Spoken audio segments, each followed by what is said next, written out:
하나님 말씀을 선포하도록 하겠습니다. 오늘 말씀 제목은 영원한 왕국. 오늘은 다니엘서 말씀을 다시 한번 같이 나누고자 합니다. 본문으로 다니엘서 2장 44절을 찾아서 같이 우리가 소리내서 읽고 하나님 말씀을 선포하도록 하겠습니다. 다니엘서 2장 44절입니다. 다 찾으셨죠? 같이 소리내서 읽겠습니다. 준비, 시작. 이 왕들의 시대에 하늘의 하나님께서 한 왕국을 세우실 터인데 그것은 결코 멸망하지 아니하리니 그 왕국은 다른 백성에게 남겨지지 아니하며 이 모든 왕국들을 산산조각 내어 소멸시키고 영원히 서리이다. 그래서 오늘은 좀 오늘 처음 오신 분도 있고 해서 하나님의 말씀이 오늘 주제가 좀 어려운 내용일 수도 있겠지만 하나님의 은혜로 잘 받아들여질 수 있으면 좋겠습니다. 지금 우리가 읽은 말씀은 뭐냐면 우리가 이제 예수님께서 나중에 다시 이 땅에 오실 것이다. 그래서 그때 새로운 왕국을 세우실 것이다. 그때 가게 되면 지금 현재 우리가 보고 있는 많은 세상들, 그죠? 우리가 과거 역사를 통해서 보면 왕이 통치하는 세대를 거쳐서 대통령이 통치하는 이 현재 세상들을 보면서 많은 권력자들이 우리 앞에 서서 우리들을 지배하고 우리를 통솔하고 우리의 가치관을 설정하고 이러면서 다스리는 세상들이 있었고 거기에 승복하지 못할 할 수밖에 없는 우리들의 입장에서 굉장히 많은 고통들이 따르게 되겠죠. 그런데 이제 우리가 이런 고통 가운데서도 우리 흔들리지 말고 우리가 확고히 이 진리 가운데 서야 되는데 그것이 무엇이냐면 완벽하게 통치할 수 있는 어떤 분이 이 땅에 오셔서 이 세상에 완벽한 세상을 세우고 왕국을 세우고 이 땅에 우리가 그 백성으로서 그 땅의 통치자로서 우리가 함께 일할 날이 오게 될 것이다. 그래서 그 날에 대한 소망을 우리가 잊어버려서는 안 된다. 이 이야기를 하고 있는 것입니다. 그래서 우리가 많은 성경학자나 때로는 유대인들이나 이런 사람들이 이 예수 그리스도의 초림에 관해서 많이 그 오해를 하고 있었던 것이 무엇이냐면 이 왕국이 세워진다고 하는 구약의 말씀이 있었는데 이 왕국이 세워지기를 기다리고 있었는데 예수 그리스도의 초림이 이 왕국을 세우러 오신 것이라는 잘못된 기대를 하거나 아니면 그런 관점에서 이 역사관을 보게 되면 많은 혼란이 생긴 게 되는 것이죠. 그래서 그것에 대한 혼란이 생기는 이유는 뭐냐 하면 다니엘서에서 얘기하고 있는 하나님의 말씀, 다시 말해서 이방 권력, 지금 이 땅에 보이는 모든 왕국들이 완벽하게 사라지지 않으면 예수님이 이 땅에 와서 왕국을 세우지 않는다는 거예요. 역설적으로. 예수님께서 이 땅에 왕국을 세우실 때는 언제냐? 이 땅의 왕국들이 완벽하게 소멸되어져서 없어지고 난 뒤에라야 예수님이 세우는 통치하는 왕국이 오는데 아직 지금 우리가 보고 있는 아직도 우리가 대통령을 뽑아야 되고 이를 대통령을 세워야 되고 투표를 하고 국회의원을 뽑고 하는 일들이 계속 지금 벌어지고 있는 한 뭐예요? 아직 예수님은 올 때가 되지 않은 것이다. 그죠? 이것이 바로 이 다니엘서가 얘기하고 있는 것인데 이것을 우리가 정확하게 다니엘서의 말씀을 순수하게 받아들이지 않다 보니까 자꾸 이것을 의미를 부여하고 영적으로 해석하고 이렇게 하다 보니까 자꾸 잘못된 판단을 하게 된다는 것이죠. 그래서 이방인에게 주어진 모든 시간이 완벽하게 끝나기 전까지는 그리스도께서 통치하는 그런 왕국은 세워지지 않게 될 것이다. 그래서 구약의 이 다니엘서가 얘기해주고 있는 것은 뭐냐면 이방에 많은 사람들이 나타나서 이 땅을 자기 나름대로 어떻게 하면 좋은 나라를 만들까, 이 땅에 어떻게 하면 평화로운 통치를 할 것인가 이런 것들을 고민하면서 유엔도 세우고 평화협정도 배우고 여러 가지 통치 수단들이 등장하면서 그죠? 민주주의라는 제도도 그 일환 중에 하나겠죠. 어떻게 하면 사람들이 만족할 수 있는 사회 통치 체제를 만들 수 있을 것인가 이런 것들을 계속 인간이 여러 가지 방식을 통해서 시도하다가 결국은 모든 이런 시도가 다 실패한 뒤에 그죠? 이런 모든 것들이 다 실패한 뒤에야 예수님께서 완전한 통치가 어떻게 이루어지는지를 보여주시면서 시작하게 될 것이라는 것이죠. 그래서 우리가 오늘 읽은 말씀은 예수 그리스도의 재림과 관련된 얘기고 지금 이 지상에 평화로운 어떤 평화를 이루고자 하는 노력, 그 다음에 선을 이루고자 하는 이 노력들은 인간들이 계속 노력하고 있지만, 다양한 방법으로 노력하고 있지만, 결국은 이 모든 것들은 실패하게 될 것이다. 왜 실패하느냐? 그들이 하나님께 영광을 돌리는 방식으로 하지 않는 한 이 모든 제도들은 완벽하게 실패할 것이다. 그래서 결국은 인간이 스스로 만든 여러 가지 방법들이 완벽하게 실패한 뒤에 하나님께서 하나님의 방법으로 완벽한 평화와 정의를 이루는 왕국이 이 땅에 세워질 것이다 라는 사실들을 다니엘서가 명확하게 지금 선포하고 있는 것이고, 우리가 다니엘서 2장 45절 끝부분을 보게 되면 이렇게 선언하고 있는 이 말씀이 어떻다고 얘기하고 있냐면, 그 꿈은, 그 환상들이나 꿈으로 보여주신 그 예언들이, 그 꿈은 확실하며, 그죠? 확실하고 그 해석은 분명하다. 그죠? 이 해석은 누가 해주신 거예요? 하나님께서 해주신 해석이고, 이 하나님께 해주신 해석은 분명하기 때문에 여기다 다른 인간적인 토를 달거나 다른 의미를 부여해서 다른 방향으로 이끌어가서는 안 된다. 이 얘기를 하고 있는 것입니다. 그래서 우리는 성경 말씀을 문자 그대로 아주 우리 자꾸 결국은 내가 갖고 저도 성경을 보다가 이해하기 어려운 것들은 뭐냐면 내 편견이 앞에 딱 사로잡히면 그게 그 의미가 안 들어요. 지난번에 어떤 댓글 쓴 것도 그 성경이라고 돼 있는 걸 갖다 나는 그 성도라고 자꾸 편견으로 읽다 보니까 문장이 이해가 안 되는 거예요. 그래서 나중에 보니까 내가 다른 분들은 이상한 게 없는데, 그래서 그제서야 그 말을 지적해주고 보니까 그제서야 이게 성경을 판매하느냐 이제 뭐 이렇게 물어본 건데, 나는 성도를 판매하느냐 이렇게 보니까 안 돼. 그러니까 우리가 성경을 볼 때 이해 안 되는 것들은 뭐냐면 자꾸 내가 갖고 있는 선입견 때문에 어떤 사실들이 나에게 심리적 필터를 통해서 다르게 왜곡되게 자꾸 받아들이면 이 말이 잘 이해가 안 되는 것이죠. 그래서 우리가 성경은 그 말 그대로 하나님의 관점으로 뛰어넘어가서, 나를 통해서 성경을 보지 마시고 성경의 관점을 옮겨가서 그걸 볼 수 있도록 여러분들이 노력하셔야 됩니다. 다니엘서 7장 13절 한번 가보겠습니다.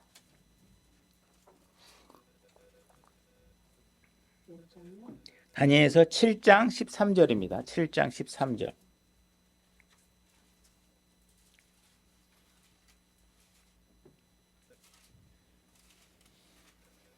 하나님께서 왕국을 세운, 예수 그리스도께서 통치하는 왕국에 대해서 어떤 식으로 나타날 건지 뭐 이런 것들을 설명한 구절이죠. 다니엘서 7장 13절. 내가 밤의 환상들 속에서 보는데 보라, 사람의 아들 같은 이가 하늘의 구름들과 함께 와서, 사람의 아들 같은 이가 온다고 되어 있죠. 하늘의 구름들과 함께 와서 옛적부터 계신 이에게 가니 그들이 그를 그분 앞에 가까이 데려가니라. 자, 마지막 때 왕국이 세워질 때 어떤 식의 현상이 일어나냐면 사람의 아들 같은 이가 나타난다 이렇게 되어 있습니다.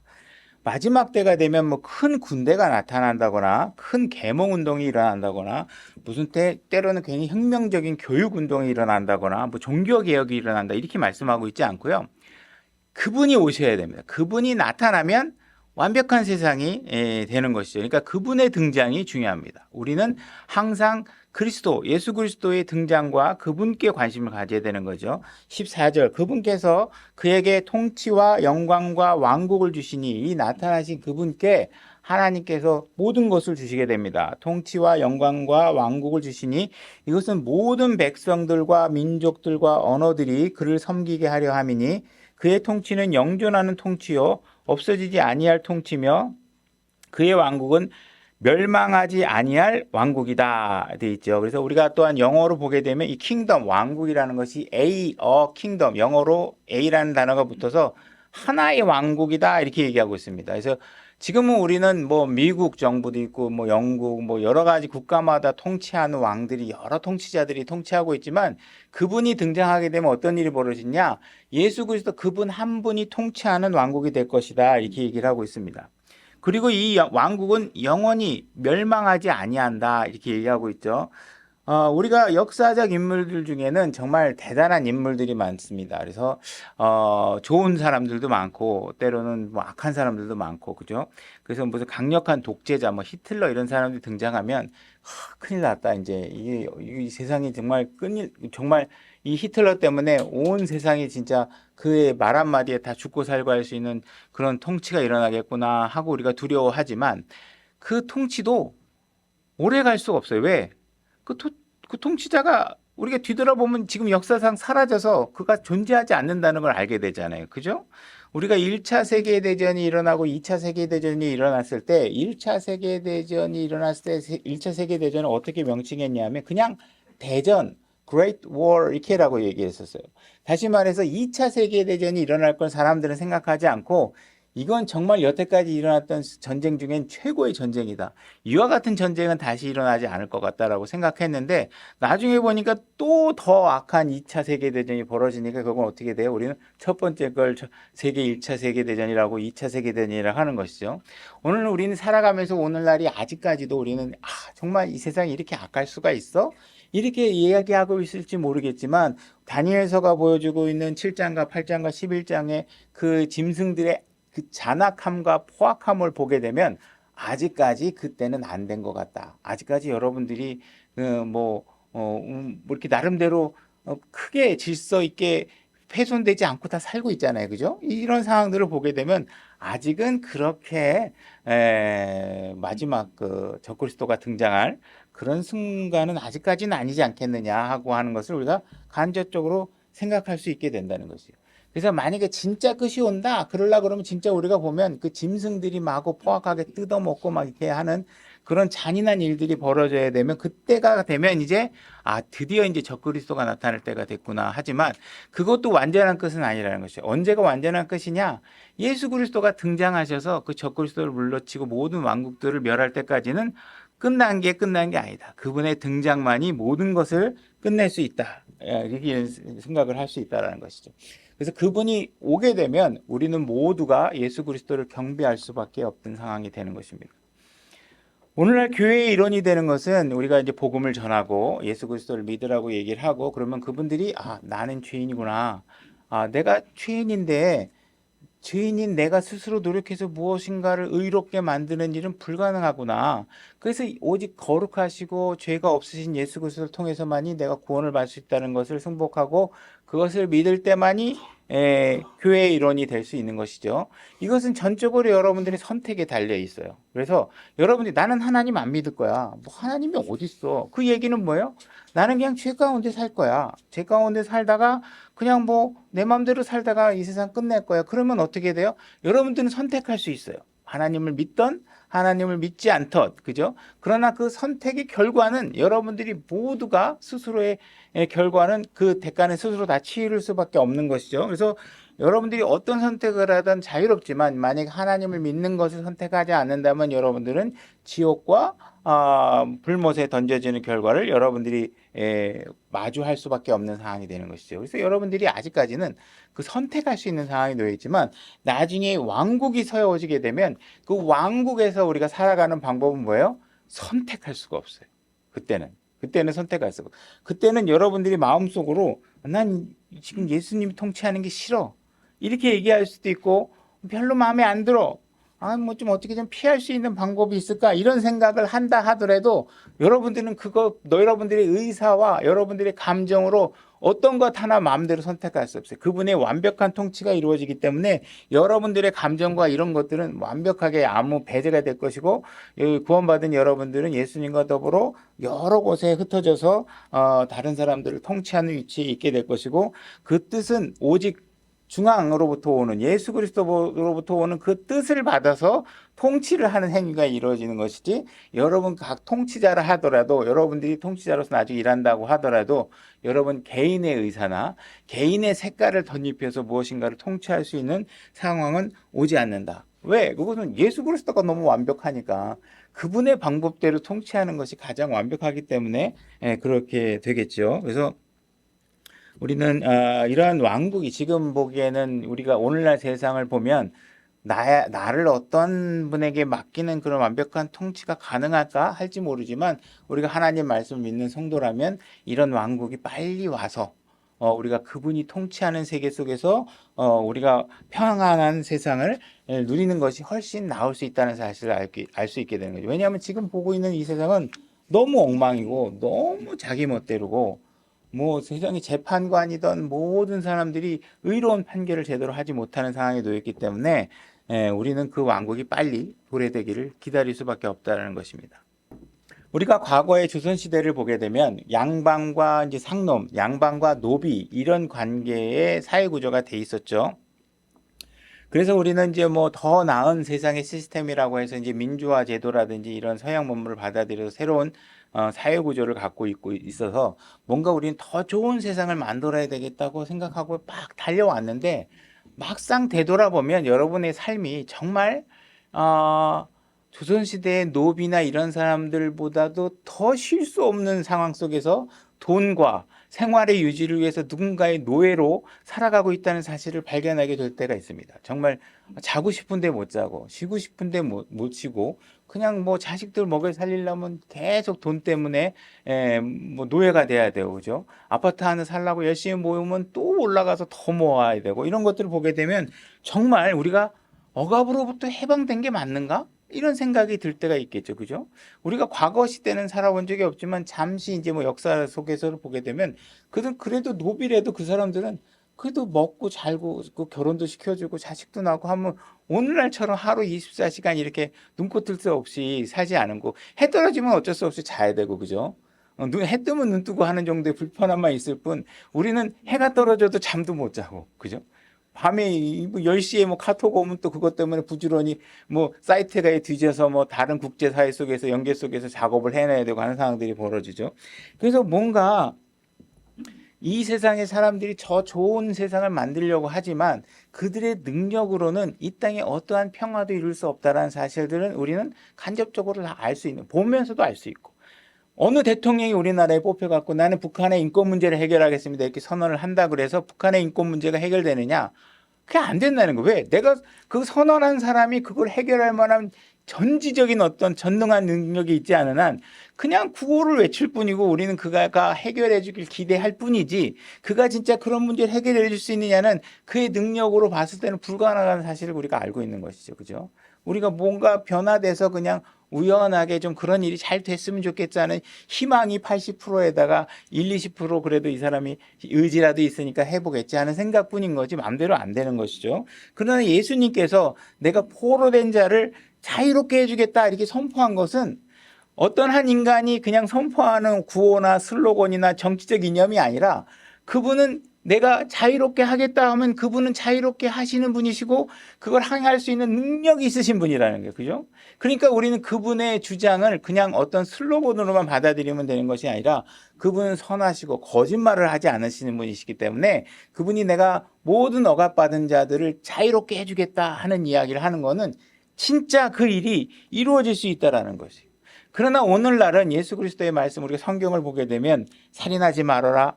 도둑질하지 말아라. 그런데 여전히 도둑질하는 사람이 있고 살인하지 말아라. 그런데 여전히 살인하는 사람이 있고 간음하지 말아라. 그랬는데 여전히 간음하는 사람들이 있단 말이죠. 하나님의 말씀이 분명히 있는데도 그런 일들이 계속 벌어지고 있는 것은 무엇이냐? 아직은 이 땅이 예수 그리스도에 의해서 통치되는 세상이 아니기 때문에 그렇다는 것이에요. 그러나 언젠가 그분이 이 땅에 오셔서 통치하는 그 날이 오게 되면 살인하지 말아라. 도둑질하지 말아라, 거짓말하지 말아라 이런 일들이 이런 말씀이 절대적인 법으로 이 땅에 세워지게 될 거죠. 만약에 살인한다, 그거는 뭐 피해 다닐 수가 없어요. 그냥 끝나는 거예요. 그죠? 그분의 말씀이 완벽하게 절대적으로 집행되는 그 순간이 오기 때문에 여러분들이 걱정하는 그런 보기 싫은 모습들이 이 땅에서 완벽하게 사라지는 그 세상이 오게 될 것이다. 그래서 그런 일들을 이루려고 하면 그것을 이룰 수 있는 능력 있는 분이 오셔야 되고 그분은 바로 예수 그리스도시고 그분만이 이 모든 것들을 가능하고 충분히 이루어낼 수 있는 능력을 갖고 있는 분이시다 이런 얘기를 할 수 있는 것입니다. 근데 오늘날 우리가 이 세상을 바라보게 되면 사실 인간들이 요구하고 있는 것들은 대부분 뭐냐면 오늘날 대한민국도 보게 되면 점점 사회가 어떻게 되느냐 사람들이 별로 일하지 않고도 이 정부가 나도 먹을 걸 공평하게 나눠달라. 그래서 이제 나도 태어난 것만으로도 존중받아야 된다. 이렇게 하면서 모든 세금을 통해서 그 일하지 않는 사람들을 먹여 달라고 하는 사회적 개념들이 자꾸 도입이 되면서 하나님이 의도하는 세상과는 점점 다른 세상이 되고 있고 뭔가 이 세상은 간음하면 안 된다 이렇게 얘기하고 있는데 많은 사람들은 내가 성적인 자유를 누릴 수 있는 세상을 만들어 달라. 이것은 죄가 아니다. 그죠? 결혼하고 나서 내가 다른 사람과 어떤 성적 관계를 하는 것도 자유로 포함해 달라. 이거 법으로 처벌하지 말아 달라. 이렇게 요구하는 것이 오늘날 세상이라는 것이죠. 그죠? 그래서 이런 세상 속에서 하나님께서 취하고 있는 자세는 뭐냐 하면 니들이 정말 그렇게 원하면 니들이 할 수 있는 대로 한번 해봐라. 그렇게 하고 싶으면 하다가 살다가 우리가 취할 수 있는 건 뭐예요? 자유롭게 성적 취향을 누리다 보니까 결국은 뭐예요? 결혼의 가치가 얼마나 중요한지 모르다 그 모든 거룩한 가치들이 다 산산조각이 나고 깨어지게 되고, 그죠? 남의 것을 도둑질 하려다 보니까 어떻게 해요? 서로가 도둑질 하니까 내가 도둑질 할 것만 생각할 땐 상관은 없는데 남들이 내 걸 도둑질하는 거 생각 못 하고 있다가 결국은 내 걸 다 도둑 맞고 나면 어떻게 돼요? 아이고, 하나님, 도대체 이 세상이 왜 이럽니까? 왜 나에게 이런 일들을 벌어지게 하신 겁니까? 자꾸 하나님을 원망하게 되는데 하나님 뭐라 그래요? 그건 니들이 원해서 그렇게 된 거고, 아직은 내가 이 세상을 통치하는 세상이 아니고, 이 세상은 너희가 그렇게 나를 원하지 않는 세상 속에서 살고 싶어 했기 때문에 자꾸 그렇다. 지금 이 험난한 세상 속에서 네가 정말 그 거룩함으로 너를 보호하고 싶다면 나를 믿어라. 그죠? 나를 믿고 내 말씀의 질서 앞에서 살 수 있도록 해라. 네가 얻고 있는 모든 고난과 고통은 어디서부터 온다? 나를 무시하는 거에서 오는 것이다. 그러니까 너희들이 안전하게 살고 싶다면 유일한 방법, 이 모든 문제를 해결할 수 있는 유일한 방법은 뭐다? 예수 그리스도 그분이다. 그죠? 예수 그리스도께서 이 땅에 오시면 여러분들에게 투표나 지지를 받기 위해서 선거 캠페인을 하실 필요도 없이 그냥 이 세상을 장악하시게 될 거예요. 그분이 통치하기 시작하게 되면 이제 그분의 거룩하신가, 그분이 주시는 화평 가운데서 여러분들은 완벽하게 전에 누릴 수 없었던 평화로운 세상을 완전히 그분께 의지하고 살아갈 수 있는 세상이 될 것이죠. 우리 이사야서 9장 6절로 가보겠습니다. 이사야서 9장 6절입니다. 제가 읽겠습니다. 이사야서 9장 6절 제가 읽겠습니다. 이는 한 아이가 우리에게 태어났고 한 아들을 우리에게 주셨는데, 그죠? 아들이 우리에게 태어났다는 것은 우리가 역사적인 기록으로 우리가 알 수 있죠. 베들레헴의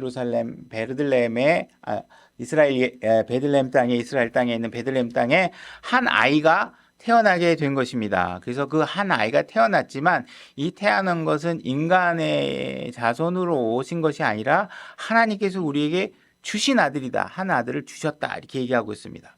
6절 그의 어깨에는 정권이 놓여 있다. 이렇게 얘기하고 있습니다. 이 어린아이가 태어나신 이 어린아이는 어떤 아이냐?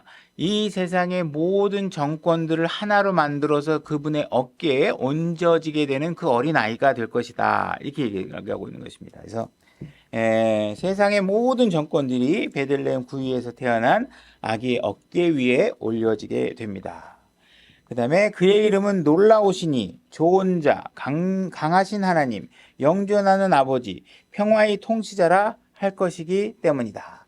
그래서 그분이 누구냐? 평화의 통치자다. 평화 그러면 예수 그리스도 그러면 평화다.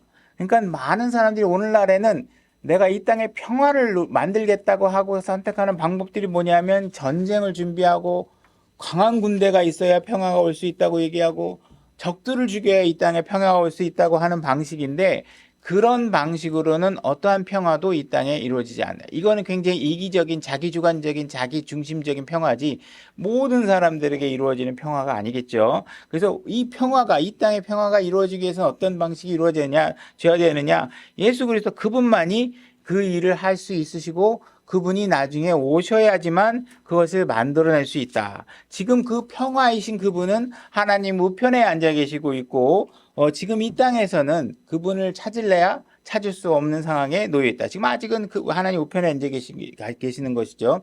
그분이 오셔야 이 땅에 화평이 평강이 이루어지게 될 것이다. 7절 그의 정권과 화평의 번창함이 끝이 없으며, 그래서 이분은 끝이 없는 분이시다. 그가 다윗의 왕자와 그의 왕국 위에 군림하여 그것을 정비하고 이제로부터 영원토록 판단의 공의와 정의로 그것을 굳게 세우리라.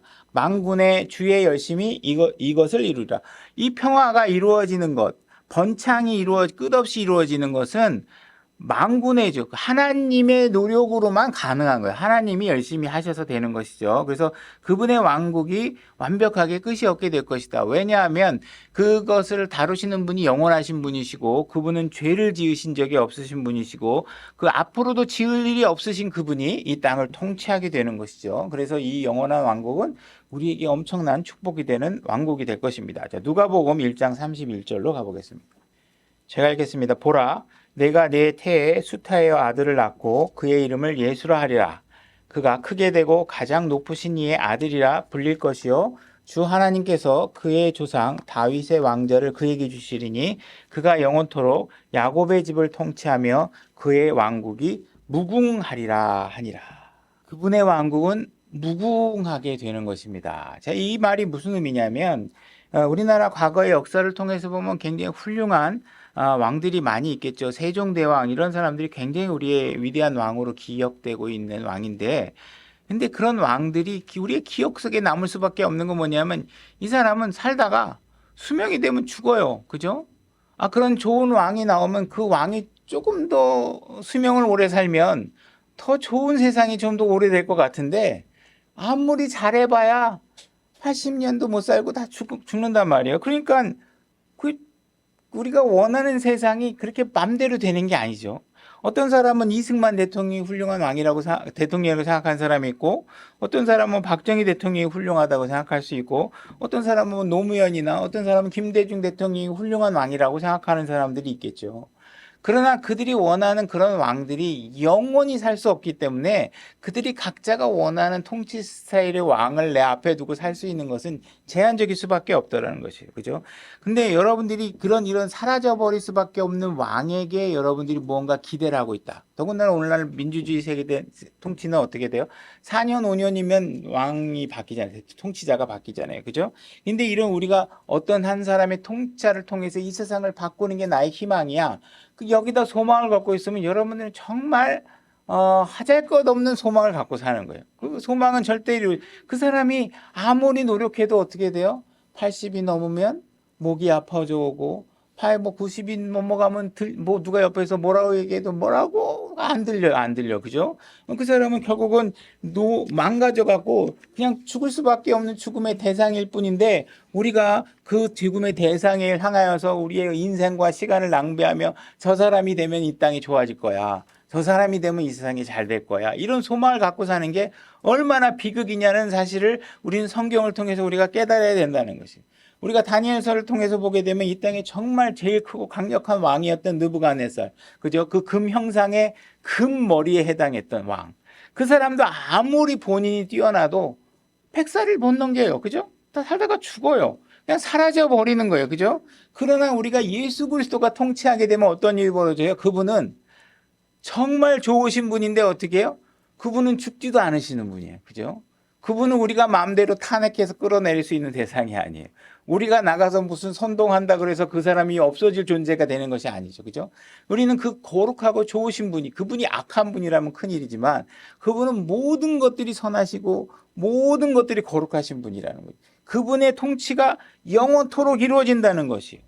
근데 여러분들이 그분만이 우리에게 완전한 소망을 줄 수 있는데 여러분들이 이 땅에 살면서 여러분들의 마음이 뭔가 다음 선거가 되면 좀 더 좋아질 거야. 다음 선거까지는 내가 참아야지. 아니면 빨리 이 전쟁은 누가 이겨야 이 땅에 화평이 올 거야. 이런 거 갖고 막 시간 낭비하고 유튜브 찾아보고 거기에 시간을 낭비하면 여러분들은 헛수고를 하고 있는 거예요. 뭔가 예수 그리스도 안에 있는 소망을 발견하지 못하고 있는 것이죠.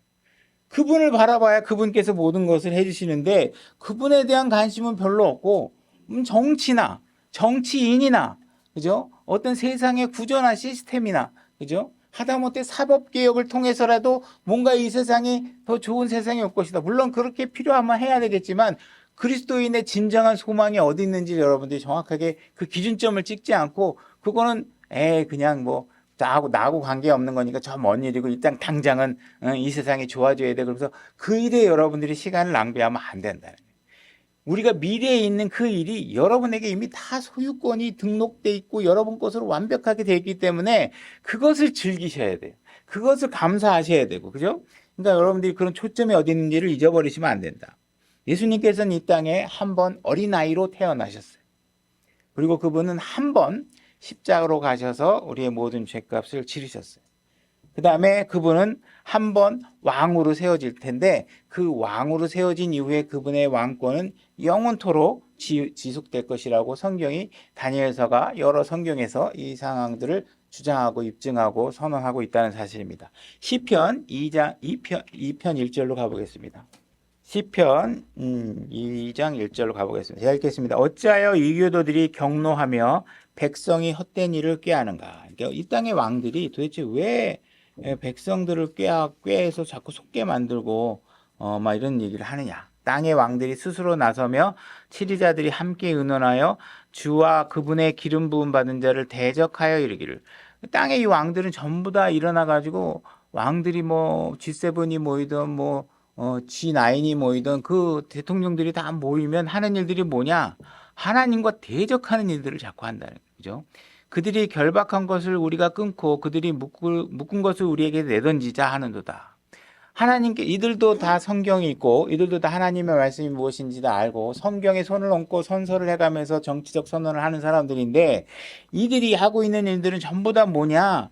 인간의 탐욕을 채워주고 인간의 어떤 욕망들을 채워주고 하나님이 성경에 기록해놓은 이야기들을 스스로 다 거부해가면서 모든 하나님의 말씀에 대적하는 법률들을 만들어내고 있는 사람들이 바로 이들이겠죠. 그죠? 그래서 이들은 점점 하나님의 말씀을 무시하는 일들은 이거 중요한 거 아니야. 성경에 뭐라고 그런 거 이거 별로 중요하지 않아. 우리끼리 그냥 우리가 만족하면서 살면 될 거 아니겠어? 이렇게 하면서 하나님의 말씀을 전부 다 끊어내고 무시하는 일들을 자꾸 한다는 것입니다.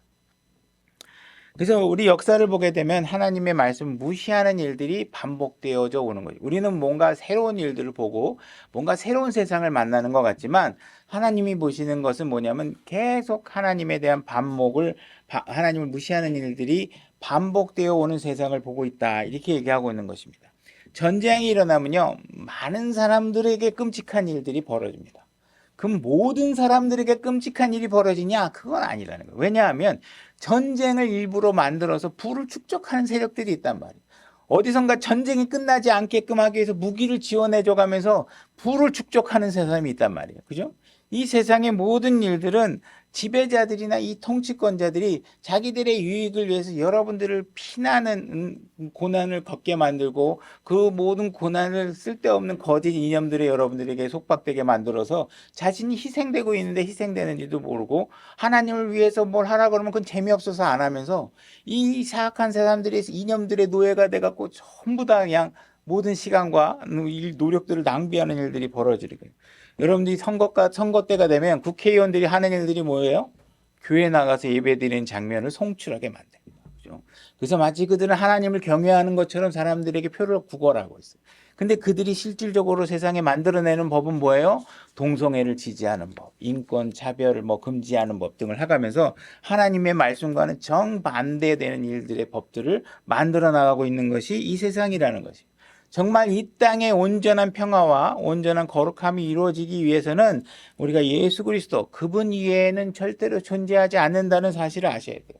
근데 예수 그리스도를 믿는 그리스도인조차도 성경이 아니고 예수 그리스도가 아닌 곳에서 소망을 가질 수 있다고 생각하고 정치를 쫓아다니고 정치의 이념에 사로잡혀 있다면 여러분들은 뭔가 제대로 된 개념을 다시 재정립할 필요가 있다는 것이죠.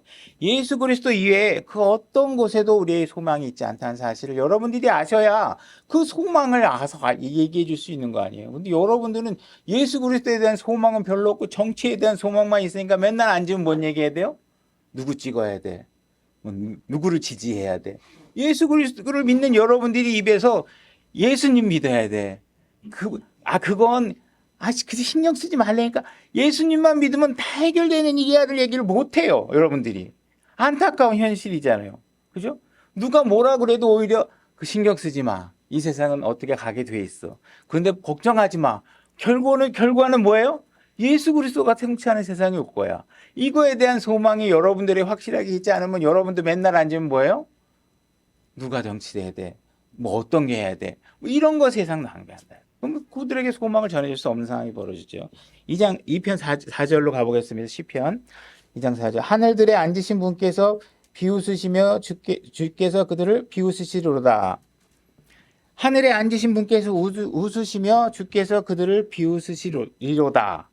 만약에 정치인들이 뭔가 세상을 바꾸겠다고 주장하면 하나님께서 뭘 하고 계시느냐? 배꼽 잡고 웃고 계시는 거야. 쟤네들 진짜 너무 웃긴다. 지네들이 뭘 할 수 있대. 아이고 참, 뭘 배꼽 잡고 웃으시는 거예요.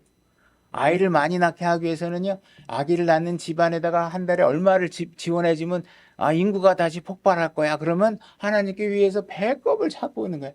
아니, 가정은 죄다 망가뜨리는 강간범들을 전부 다 만들어내면서 무슨 집안에다가 돈을 갖다 주면 애들을 낳고 가정에 교육을 시키고 그래? 엄마, 아버지, 뭐 성적인 것들은 막 즐기고 막 이러는데 그런 것들을 거기다 애 해놓고 나서 엄마가 맨날 자기 엄마도 아닌 엄마를 하고 키우는 게 지금 미국의 현실이잖아요. 이런 세상을 만들어 놓고 돈 줘가면서 애 낳으라고 해놓으면 그게 세상이 좋아질 거라고 생각하면 하나님께서 배꼽을 잡고 얻는다는 거예요. 제발 그런 짓 하지 말라는 거예요. 여러분들이 훌륭하다고 생각하고 있는 정치권에 있는 사람들, 권력자 이런 사람들의 종착지가 어디냐? 땅에 묻히는 거예요. 여러분들이 오늘 밤에 새벽 2, 3시 자고 내일 아침에 10시까지 뭐 어디 가면 잠이 수면이 부족해서 해롱해롱 하잖아요. 근데 여러분들이 하나님을 향해서 한번 싸워보겠다고 도전하는 자체가 얼마나 우습겠어요. 하나님은 너 잠만 좀 못 자게 해도 판단이 안 돼서 말을 더듬을 텐데 네가 어떻게 나하고 싸울 수가 있겠어. 내가 너 나이 들면 목 아프고 간절하고 제대로 걷지도 못하고 이런 상황이 되고 결국은 너 무덤에 들어갈 텐데 네가 어떻게 나하고 뭘 해볼 수 있다고 얘기하는 거야. 이 얘기를 하나님께서 하고 있는 거예요. 결국은 너의 결론은 뭐냐? 무덤으로 들어가는 거예요. 무덤으로 들어가. 이런 존재가 뭔가 이 세상을 위해서 만들어내겠다 하는 것 자체가 하나님 보시기에는 웃기다는 거예요. 웃기다는 거예요. 5절. 그때 그분께서 진노하사 그들에게 말씀하시고 심히 기뻐하지 아니하사 그들을 괴롭게 하시며 이르시되 그럼에도 내가 이미 내 왕을 내 거룩한 산 시온에 세웠노라 하시니라. 내가 칙령을 밝히 보이리라. 주께서 내게 이르시되 너는 내 아들이라. 이날 내가 너를 낳았도다. 내게 구하라. 지금 하나님께서는 너희들이 뭔 짓을 해도 내가 이미 내 왕권을 한 사람에게 지정해 놨다. 한 아이에게 지정해 놨고 그 아이가 나중에 이 땅의 모든 것들을 다스리게 될 것이다. 그리고 그 모든 것들, 이 땅의 모든 소유되어 있는 나의 소유권으로 있는 것을 얻으려면 누구에게 구해야 되느냐? 하나님께 구해야 되는 거예요. 내게 구하라. 이렇게 얘기하고 있는 거죠. 그리하면 내가 이 교도들을 내게 상속물로 주고 땅의 맨 끝 지역들을 내게 소유물로 주리라. 자, 하나님께서 분명히 시편에서 내게 구하라 이렇게 얘기하고 있잖아요. 그러니까 예수님께서 나중에 우리가 마태복음에서 사복음서에서 보게 되면 마귀에게 시험 받는 장면이 나오잖아요. 그때 마귀가 어떻게 얘기했어요? 네가 나를 경배하면 이 세상의 모든 왕국을 내가 너에게 주겠다고 이게 얘기했을 때 예수님이 뭐라 그랬어요? 내 아버지께 구할 것이다 이렇게 얘기하고 있잖아요. 그죠? 우리는 마귀에게 다른 곳에 가서 소유권도 없는 사람에게 존재해 가서 이것을 달라 이렇게 얘기하면 앞뒤가 안 맞는 얘기가 되겠죠. 그래서 예수님께서는 이 모든 세상의 왕국의 통치권을 아버지께로부터 그분의 말씀에 순종해서 얻어오게 된 것이라는 것입니다. 그래서 그분이 난 너에게 받지 않겠다. 나는 아버지께로 받겠다. 그때 그게 예수님이 역시 예수님은 분별력이 있으셔. 어떻게 저렇게 지혜롭게 대답했어. 이게 아니라 그분은 말씀을 성취하러 오신 분이에요. 그죠? 기록된 말씀을 성취하러. 기록된 말씀이 뭐라고 그래 됐어요? 내게 구하라고 됐으니까 예수님 무슨 판단을 하신 게 아니라 기록된 말씀대로 난 아버지 말씀대로 아버지께 구할 것이다. 이렇게 얘기하고 있는 것이죠. 그러니까는 하나님의 말씀 한 조각 한 조각을 여러분들이 경홀히 대하거나 우습게 대하거나 이렇게 생각하시면 안 돼요. 여러분들은 여러분들의 지혜로 뭘 판단할 수 있다고 생각하시면 안 돼요. 기록된 말씀들을 가지고 여러분들이 붙들고 누려주셔야 되는 것이죠. 그래서 하나님께서 하시는 말씀을 비웃는다. 그러니까 뭐 코미디, 뭐 개그 멘트 치셨나 보다. 이렇게 생각하시면 안 돼요. 진지한 말씀. 하나님은 지금 농담하시는 분이 아니시고 아주 진지하게 우리에게 말씀하고 계시는 거예요. 아주 진지한 의미들을 우리에게 전달해 주고 계시는 것이죠. 시편 145편 10절, 145장 10절, 시편 145장 10절. 제가 읽겠습니다. 오 주여, 주께서 지으신 모든 것이 주를 찬양하리니 주의 성도들이, 그죠? 주의 성도들이 여러분을 향해서 하는 말씀이시겠죠? 주님의 성도들이 주를 찬송하리라 하리이다.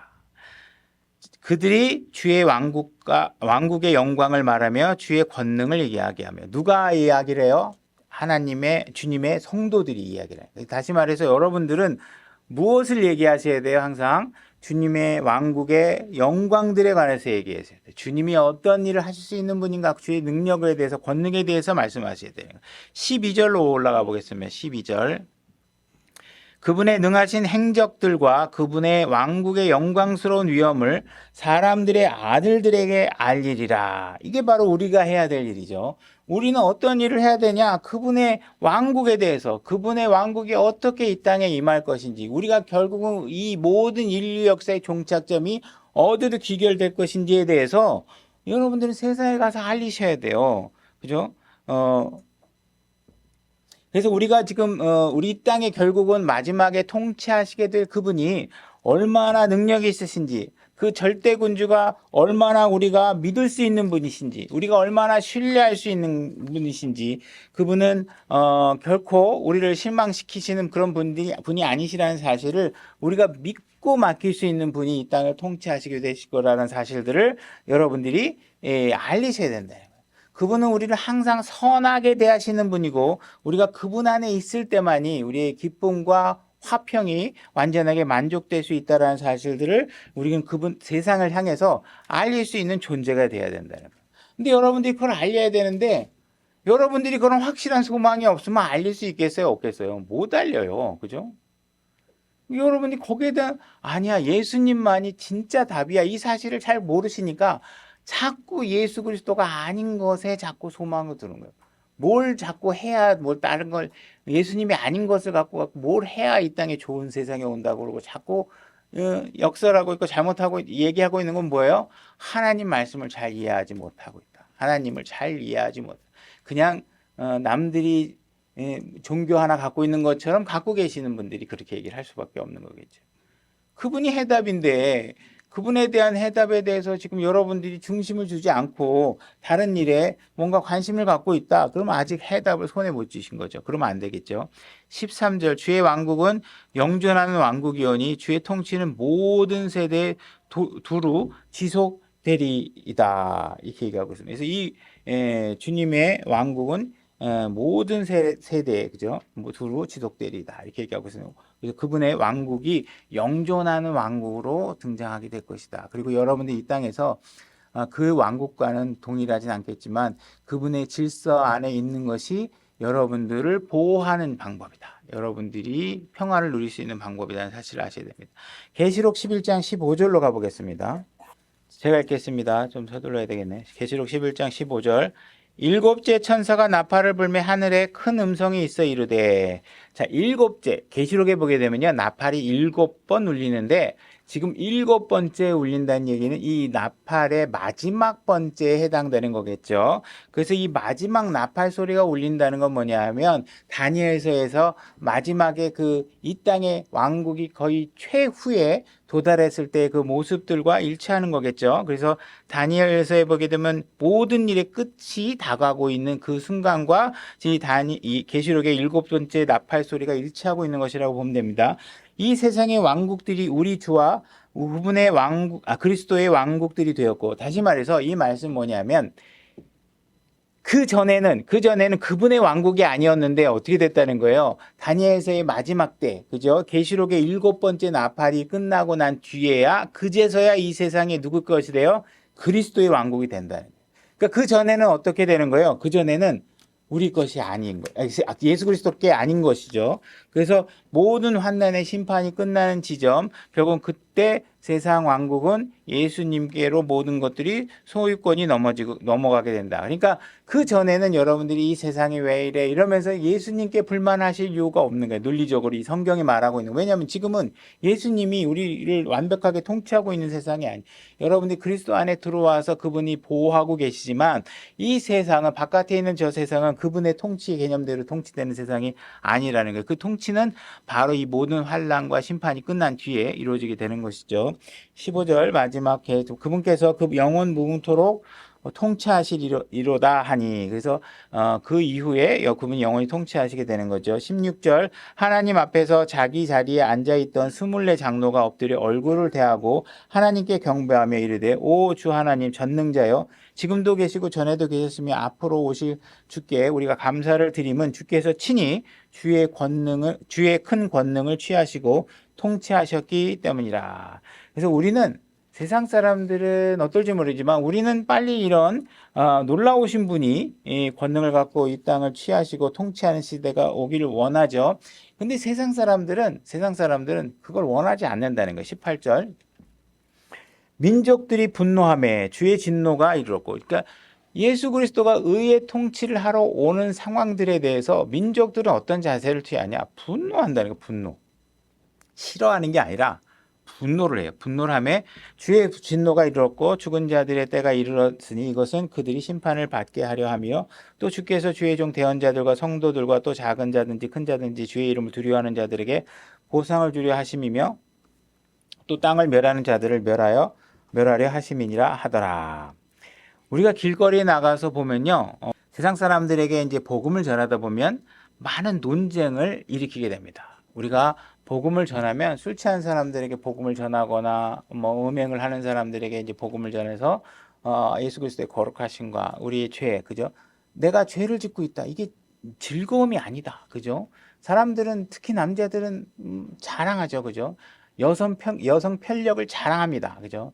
내가 뭐 얼마나 많은 여자들과 잡았는지 막 능력 있는 사람들은 그게 막 자랑거리가 됩니다. 그죠? 그런 사람들에게 복음을 전하면 그 사람들은 아주 쉽게 분노를 한다는 거예요. 근데 세상 사람들은요, 보면은 술 파는 사람들에게 별로 분노하지 않아요. 그죠? 성매매업자에게 막 애써서 나가서 막 분노하고 그런 거 별로 못 보셨잖아요. 그죠? 그런 거 없잖아요. 그죠? 뭐 부동산 땅값이 떨어지면 모를까 그런 거 아니면 나가서 그냥 뭐 성매매업자가 우리 옆 주변에 있다 그래서 뭐 그 사람들을 비난하고 그런 것들 그게 별로 없죠. 그죠?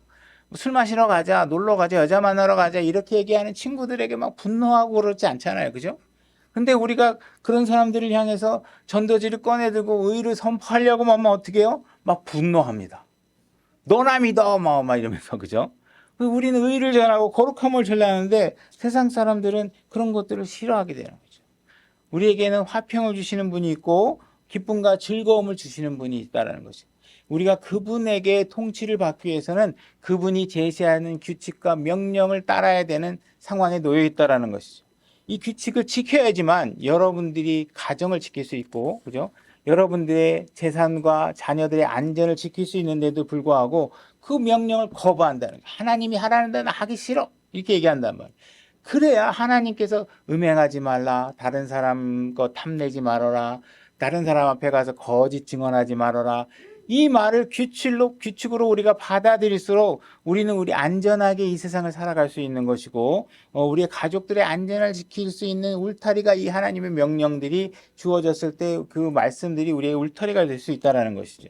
그래서 우리는 이 세상은 아직까지도 살인과 이런 강간과 성추행과 이런 것들이 얼마나 지금 복잡하게 벌어지고 있는데 그런 일들에 관해서 별로 분노하지 않는데 그런 사람들이 뭐 거리 곳곳에 돌아다녀도 뭐 자기한테 직접적인 피해가 있지 않으면 별로 놀라지도 않는데 우리는 뭐 그냥 길에 서서 복음만 전해도 세상 사람들로부터 비난과 조롱과 이런 걸 다 받아야 된다는 것이죠.